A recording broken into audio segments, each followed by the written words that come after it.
I'm Jake Walker, a New Zealand-born painter, I guess. I guess I'm primarily a painter, but I do work with ceramics as well and sculpture. Yeah, and here I am in my Hobart studio.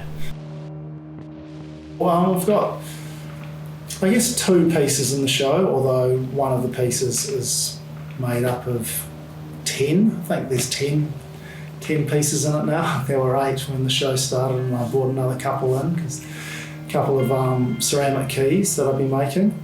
Yeah, I opened a kiln sort of a couple of days into the show, and there was some good work in there, so I thought, wow, I'll just add to the collection. So essentially we're making these pottery frames for about 10 years, and then making paintings that are housed in those frames, or sometimes making the paintings and then making pottery frames, yada yada yada. There's always some scraps of clay, so usually I make a dumb pinch pot, but one day I got scraps of clay in it and formed a sort of fairly rudimentary key form. I thought, oh yeah, that's kind of got something, and it sat in my studio for a long time. Eventually it got fired and glazed in, because it felt like a really sort of like a rush throwaway kind of thing, a folly of sorts. And then, yeah, when I got that key and a couple of others I subsequently made out of the kiln, they just looked good, you know, it kind of had something about them. Keys are a pretty loaded symbol as well, symbol of incarceration, colonisation, you know, the convicts in Tasmania all being shackled together with keys, and then anybody who had enough money to own a building had keys for a completely different reason. So they're kind of markers of the extremes of Western society.